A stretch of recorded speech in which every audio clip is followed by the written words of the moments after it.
I want to tell you guys today why I became a think tanker. Yes, think tanker. Why I'm passionate about public policy. As some of you know, I am a surgeon. And every time I walk into the operating room, and for the many hours that I am there, my focus is on one patient, one person who is in front of the operating room table. One set of vital signs, one or multiple operations to perform, but really one life. One life. I remember vividly a few years ago, if one of my recent patients, 34-year-old young woman, mother of two, who was just minding her own business when she sustained a gunshot wound to her abdomen. This was from a drive-by shooting. She was in a neighborhood, in her own neighborhood, not somewhere else, but the gang warfare in her neighborhood had made her an unfortunate victim. So when she showed up in our hospital, our well-trained team pounded immediately as we are trained to do. Everyone doing everything we know to give her an opportunity to survive. And within 5 minutes, we're rushing her to the operating room to hopefully control the bleeding. It was very clear she was bleeding. And to repair the damages that we anticipated to our organs. The operation itself was not an easy operation. There was massive bleeding. The bullet had gone through her liver with a very large destructive injury. And after we were able to control the bleeding, we saw that there was more bleeding welling up from behind her liver. Really a nightmare for a surgeon. And as we searched desperately to try to find where the bleeding was coming from, we realized that the bullet had torn a big hole through her large vein in her abdomen, the vena cava. For us, we were very happy to have found the injury. So we quickly fixed the injury. Now, an average adult has approximately 10 pints of blood.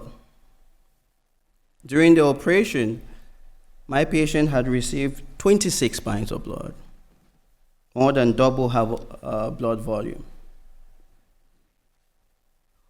With the injury controlled, we took her quickly to the intensive care unit. 1 month later, and after 2 other operations, we're able to discharge her home to her family. Now, you can see why I love doing surgery. I don't think I can stop doing surgery. But every time I walk out of the operating room, I carry both the satisfaction of what we did in the operation and also the weight of what surgery cannot do. Now, when I was studying at Johns Hopkins, Bloomberg School of Public Health in Baltimore, I encountered something that really changed me. It was not a lecture, it was not a professor, but it was 8 words on the wall, 8 words. It was the school's tagline: protecting health, saving lives, millions at a time. Millions at a time. I remember standing in front of that wall multiple times and doing the mental arithmetic that I know many of my colleagues and surgeons and physicians do. Even if I operated every day for 50 years, the number of patients I touch, the number of lives I touch is finite. A few thousands. But millions? I don't think so. So the question that formed in my mind was, what could I do that could impact millions at a time? What could I do? The answer I found out after a lot of soul searching was policy. Policy change. Because if you change how a government finances health system, you do not affect one person. You affect an entire population and every generation that follows that. That's how we started Carrefour Policy Institute in Cameroon. Now, from the very beginning, we knew that creating a think tank was the easier part of the whole equation. The harder question, and the one that we've been living with for 14 years, is not whether we produce good research. We are well trained. We do very good research, and I'm sure many of you would agree here that you all do very good research. The harder question for us was, does anyone trust us? Trusted by whom?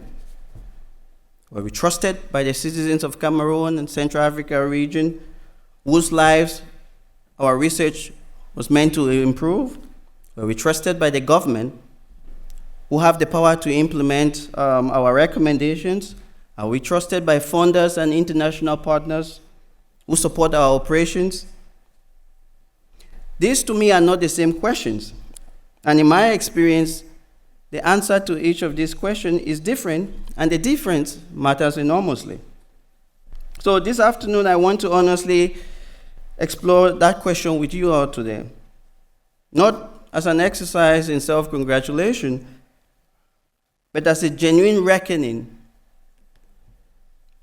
for what legitimacy means for many think tanks in Africa, where we get it wrong and what it will really take for us to get it right. So we know the conference theme today is Think Tanks and Trust. It's a very good theme. Thank you, Kike and the team. But I want to warn you that trust is harder to build than it looks from the outside, and far easier to lose than we expect. I know this because I have lived it. Let me begin quickly with a framework. When we ask whose trust African think tanks must earn, three distinct audiences come to mind immediately.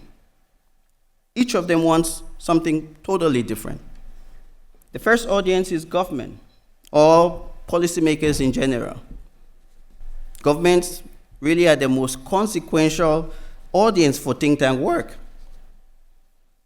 They mostly control the policy environment and implement or reject whatever recommendations we make. They often want think tanks to be useful on their own terms, to produce research that, as some of us have highlighted here, that validates their priorities or provides technical cover for decisions they've already made.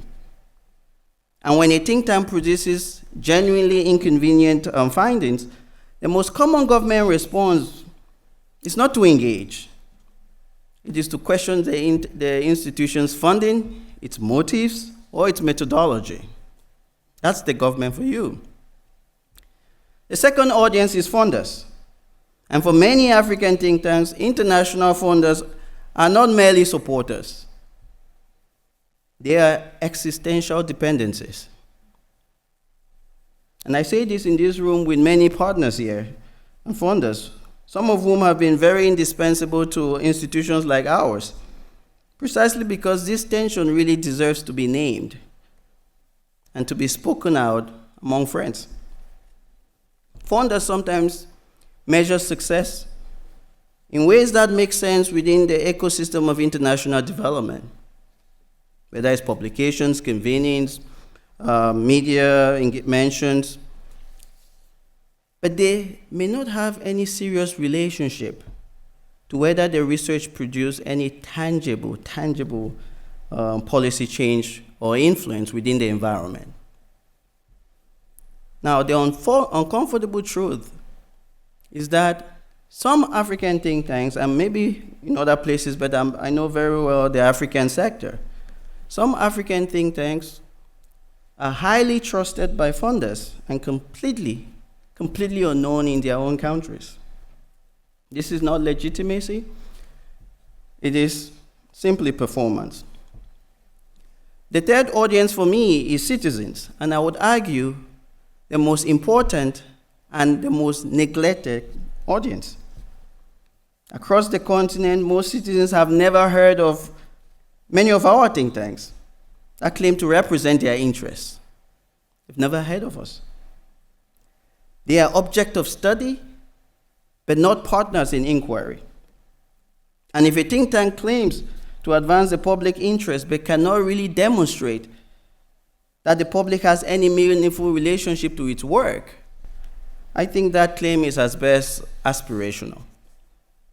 So many of you, I think all of you in here, you all know very well that the demands of these three audiences are frequently in very direct conflict.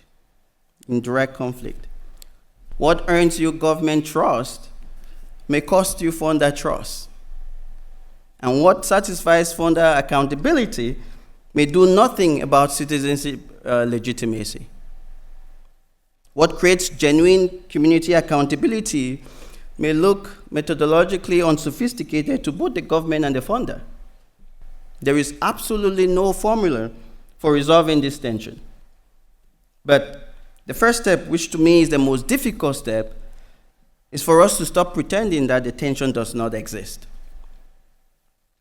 I want to say something which is rarely said aloud in these gatherings. The legitimacy that most African think tanks claim is in significant part borrowed. It is borrowed. It is not built from inside out. It is imported from outside in. Many African think tanks evaluate themselves using frameworks not designed for the context in mind, and I know it's been raised here before, context matters. A policy brief for DC is not the same as for Abuja or for Yaoundé. And it is a question of epistemology. Whose knowledge counts? Whose knowledge counts? And many African think tanks would depend primarily on international peer review for their credibility, are in a real sense asking for permission from institutions external to the context that they are trying to serve. I have experienced this directly. Because when CAFU publishes research that's picked up by international media, we feel legitimate. When we publish research that influences Cameroon's Ministry of Public Health, we feel effective, very effective. These are not the same thing. And for too long, in too many of our institutions, the first has been mistaken for the second. There is also some, what I call legitimacy rent. Legitimacy rent that operates within our sector. Institutions receive financial support and visibility in exchange for outputs that serve their external supporters' accountability needs.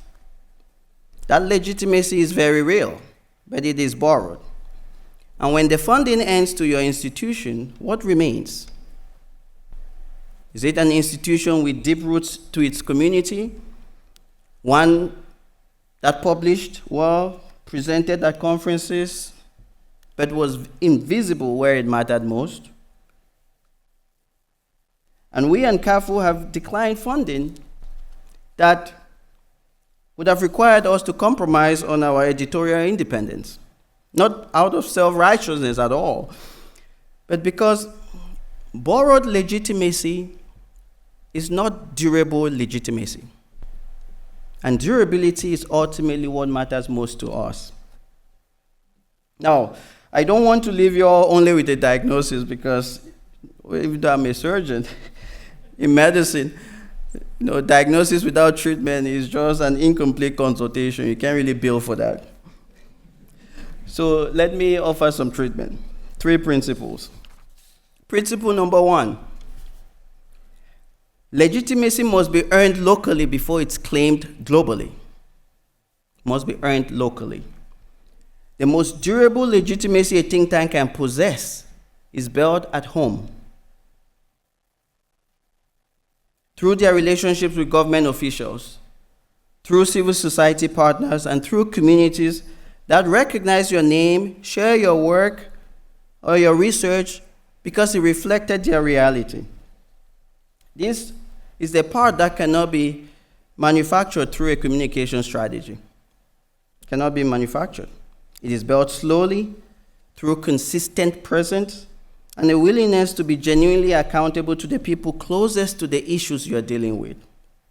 I often think about my friend in Ghana, Franklin Kojo with the Imani Center in Ghana, who has done really consistent work holding politicians accountable to their campaign promises, the promises they made in their campaign manifesto. Imani's work is trusted by really all stakeholders because they do rigorous work and they have their ears on the ground. Principle number 2 is that independence must be structural, not rhetorical. Every think tank in this room, or argue, claims independence. There are some think tanks here who are not independent. They didn't think so. But independence is not a characteristic that can be asserted. It is a property that must be structurally guaranteed and repeatedly demonstrated. And structural independence means that the think tank's governance and funding architecture is designed so that no single government, no single partner, or political actor can determine what the think tank studies or what it concludes. And in many African political environments, being genuinely independent is genuinely risky. But this itself is not an argument for timidity either. It's an argument for strategic courage. A demonstration is what earns trust from the audiences really that matter.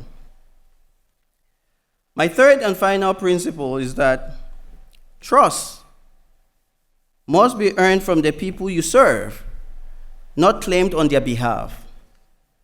It must be earned, not claimed.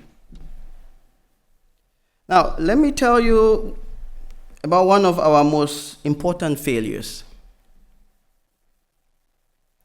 One of the earliest projects that we undertook at Nkafu was working with informal market traders in Cameroon. We call them bayam-sellams in Cameroon, predominantly women, to help them formalize their businesses.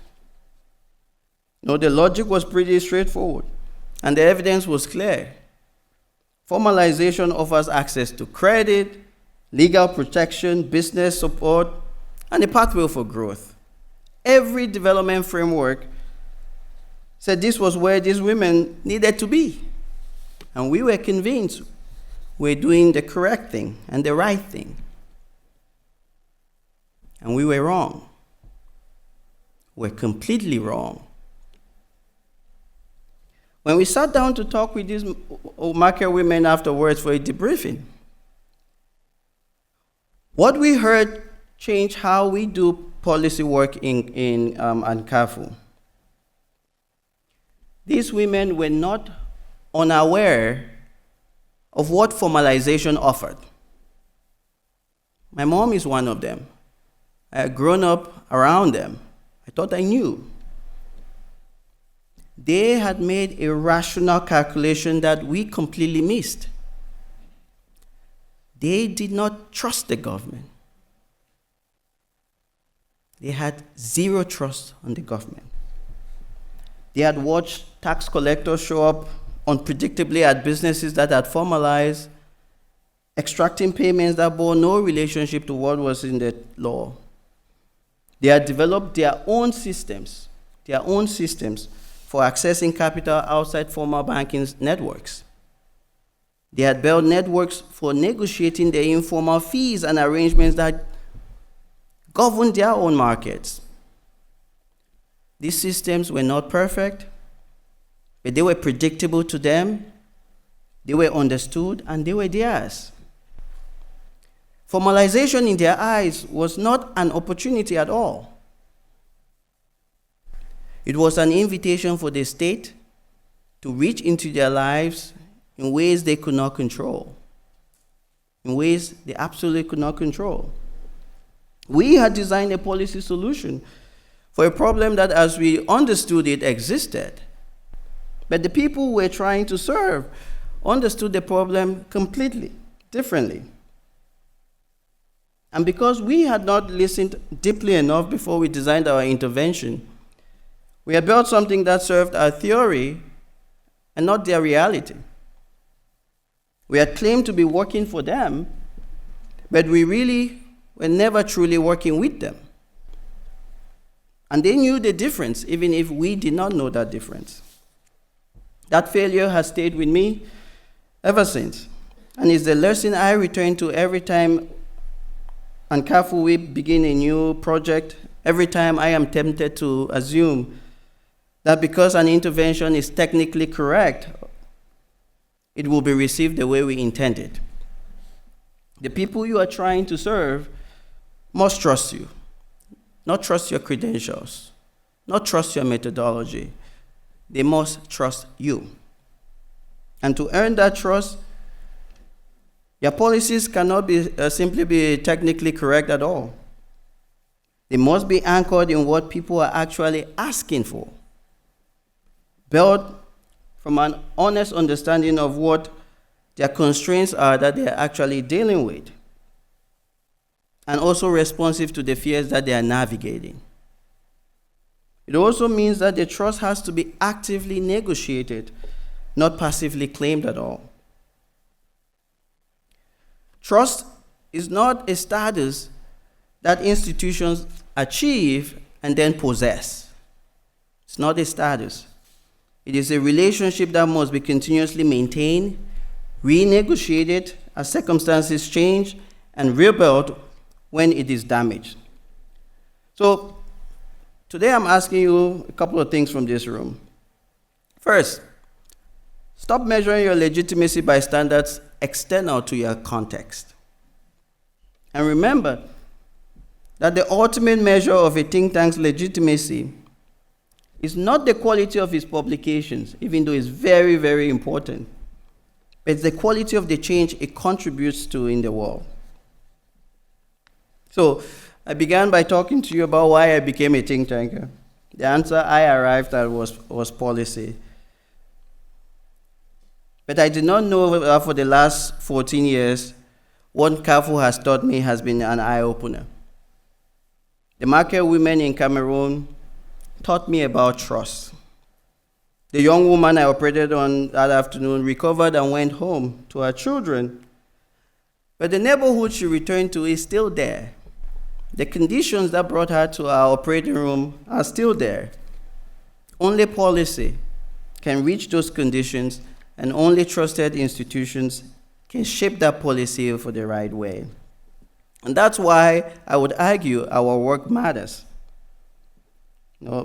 Trusted by whom is the question. To me, that is the question every think tank in this room should be asking itself today, tomorrow, and every day it publishes a report, convenes a dialogue, or speak in someone else's name. The answer you find will tell you everything you need to know about where you are, and also everything you need to do about where you need to go. So thank you.